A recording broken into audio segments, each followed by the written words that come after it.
소형 친구들 반가워요. 모두 건강하게 잘 지내고 있나요? 전도사님은 요새 두 가지 기도 제목이 있어요. 어떤 기도 제목이 있냐면요.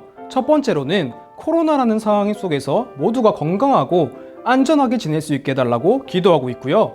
두 번째로는 이 상황이 빨리 회복되어져서 우리의 예배가 다시 회복되어지게 해달라고 그렇게 기도를 하고 있는데요. 여러분들도 함께 기도하면 좋겠다는 생각이 들어서 한번 나눠봤어요. 같이 기도해 줄 거죠? 다들 네 라고 대답했을 거라고 믿고요. 오늘 또 계속해서 하나님의 말씀을 들어보도록 하겠습니다. 지난주에 이어서 오늘 말씀에서도 두 인물이 등장하고 있어요. 바로 이스라엘의 첫 번째 왕이었던 사울과 두 번째 왕이 된 다윗이 나오고 있어요. 지난주 말씀을 통해서 알게 된 사실이 무엇이었죠? 사울 왕의 마음의 중심은 점점 하나님과 멀어졌어요. 그래서 하나님의 말씀에 순종하지 않고 자기 마음대로 나라를 다스리기 시작했죠. 반면에 다윗은 어린 소년이었어요. 그런데도 마음의 중심에 늘 하나님을 두고 살았더니 하나님께서는 다윗을 이스라엘의 두 번째 왕으로 선택하게 되는 그런 은혜를 잊게 되었어요. 어떻게 보면 다윗은 아주 어린 나이에 특별한 경험을 한 거예요. 어느 날 갑자기 아주 유명한 선지자가 자신의 집에 찾아오더니 너는 이제 이 나라의 왕이 될 것이다 라고 얘기를 한 거니까 다윗이 얼마나 놀랐겠어요. 다윗은 자기 스스로 왕이 되겠다 라고 생각한 적이 단 한 번도 없었는데 이런 이야기를 갑자기 듣게 되니까 너무 놀랐을 거예요. 그런데 중요한 것은 이날 이후로부터 다윗은 여호와의 영에 크게 감동되었다라고 말하고 있다는 거예요. 이것이 무슨 말이냐면요. 이제부터는 다윗이 처한 상황이나 지금 다윗의 능력과는 상관없이 하나님께서 다윗을 이스라엘 왕으로 만들어 가실 거다라는 사실을 말하고 있는 거예요.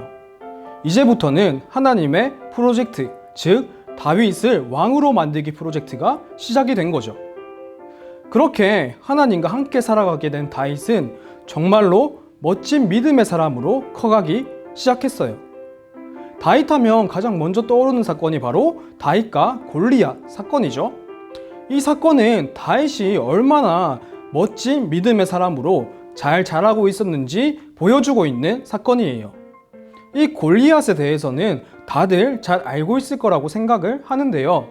골리앗을 딱 보면 직감적으로 느껴질 거예요. 아, 내가 저 사람이랑 싸우면 안 될 것 같다. 무조건 지겠다 싶은 비주얼을 가진 사람이에요. 왜냐하면 골리앗은 덩치도 보통 사람들보다 훨씬 더 컸고요. 심지어 어릴 때부터 용사였다라고 말하고 있어요.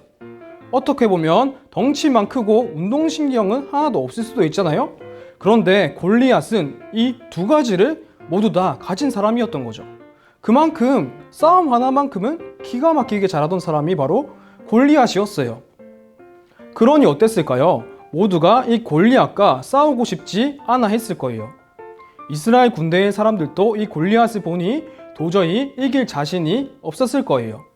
그래서 모두가 두려워서 떨고 있었거든요. 이때 다윗이 등장하게 되었어요. 그리고는 자신이 저 골리앗과 싸우겠다라고 해요. 아니 얼마나 말이 안 되는 소리인가요? 아직 소년인 다윗이 저 전투병기와 같은 골리앗과 싸우겠다니 안 봐도 뻔한데 왜 이러나 싶었을 거예요. 그런데 정말 놀라운 일이 벌어졌어요. 이 말도 안 되는 싸움에서 다윗이 이겨버린 거예요. 심지어는 골리앗을 쓰러뜨릴 때 다윗이 했던 그 대사까지도 너무 완벽했어요. 뭐라고 했냐면요. 너는 칼을 들고 나와 싸우지만 나는 하나님의 이름으로 싸우겠다. 너는 너의 싸움 실력을 믿고 있을지 모르겠지만 이 싸움의 결과는 하나님께 속해 있는 것이다 라고 말을 하면서 골리앗을 쓰러뜨려서 이겨버린 거예요. 이 사건은 다윗이 얼마나 멋진 믿음의 사람으로 잘 성장하고 있었는가를 보여주고 있는 사건이에요. 이런 일이 있었으니까 이후에 다윗이 어떻게 되었을까요? 다윗은 이스라엘의 대스타가 되었어요. 멸망당할 뻔한 그 이스라엘을 구원했으니 이제 한나라의 히어로가 된 거죠. 그리고 이 일을 모두 지켜보고 있었던 사울 왕도 처음에는 다윗을 좋게 생각했어요. 이 다윗이 얼마나 이쁘게 보였겠어요. 자신의 나라를 구원한 거니까요.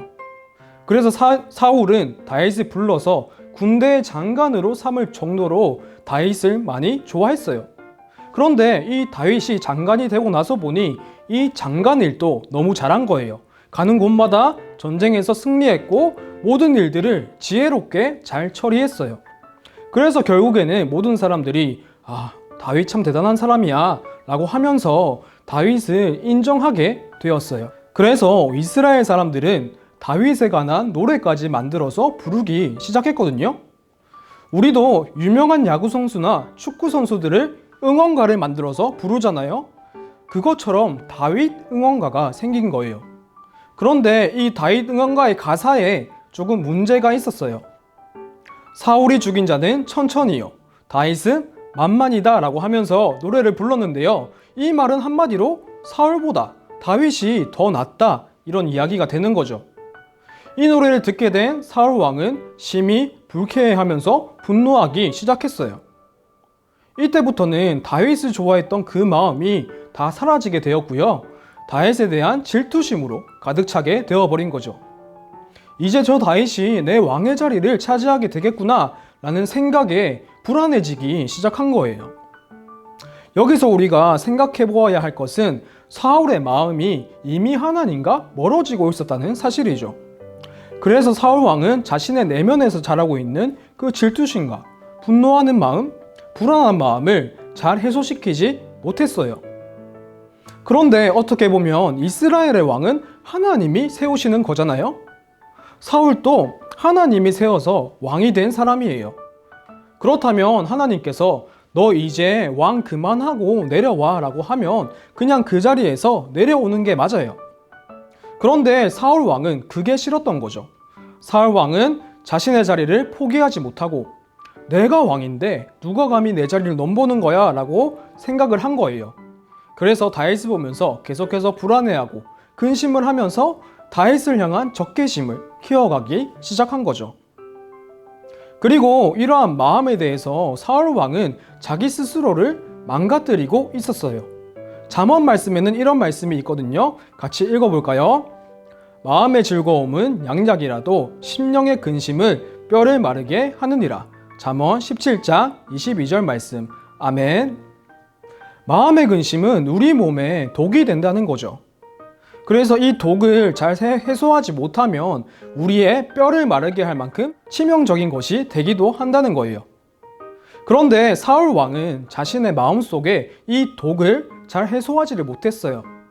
그래서 이때부터는 다윗을 죽이기 위해서 안간힘을 쓰면서 살기 시작해요. 참 무섭지 않나요? 사울이 처음부터 다윗을 싫어한 게 아니잖아요. 사울도 처음에는 다윗을 좋아했어요. 그런 사울이 마음속에 생겨나는 그 독을 잘 해소시키지 못하니까 다윗을 죽이고 싶어 할 만큼 미워하게 된 거죠. 하나님께서는 다윗 왕 만들기 프로젝트를 시작했다면 사울 왕은 다윗 죽이기 프로젝트를 시작한 거예요. 사울 왕은 이제 하나님의 뜻과는 전혀 상관이 없는, 오히려 하나님의 뜻과 반대편에 서 있는 사람처럼 그렇게 살아가기 시작한 거예요. 이때부터 사울 왕의 삶은 점점 망가지기 시작했어요. 우리도 사울 왕과 같은 실수를 할 수도 있어요. 우리도 누군가를 미워할 수도 있고 누군가를 질투할 수도 있어요. 그런데 이러한 마음을 잘 해소시키지 못한다면 이것은 우리에게 독이 되어서 돌아오게 돼요. 그래서 나를 더 힘들게 하고 나를 더 아프게 만들어 버리죠. 또한 이런 마음을 가지고 사는 것은 하나님이 기뻐하시는 행동도 아니에요. 하나님은 우리가 미움, 다툼, 시기, 질투를 버리고 서로가 사랑하면서 살아가길 바라고 계시니까요. 혹시 여러분들은 이런 마음이 들 때 어떻게 하고 있나요? 미워하는 마음을 사랑하는 마음으로 잘 바꾸고 있나요? 아니면 계속해서 미워하고 시기하면서 질투하고 있나요? 우리는 이러한 마음이 나에게 독이 되지 않게 하나님 앞에서 잘 해소시켰으면 좋겠어요. 이번 한 주는 우리가 이런 연습을 해보면 어떨까요? 우리에게는 미워하고 질투하는 마음이 수시로 생길 수도 있는데요. 그럴 때마다 하나님은 우리가 사랑하면서 살아가길 바란다는 그 사실을 기억해 보는 거죠. 그리고 기도하는 거예요. 하나님, 나의 이런 마음을 사랑의 마음으로 변화시켜 주세요 라고 기도를 해보는 거예요. 그럴 때 하나님도 기뻐하시고 우리 삶도 더욱더 풍성해질 거예요. 전도사님도 우리 소년부 친구들 모두가 한 주 동안 이런 모습으로 살 수 있도록 계속해서 기도할게요. 사랑하는 하남교회 주일학교 여러분, 중요한 광고를 알려드립니다. 첫 번째, 주일 예배 광고입니다. 오늘 예배는 온라인으로 드립니다.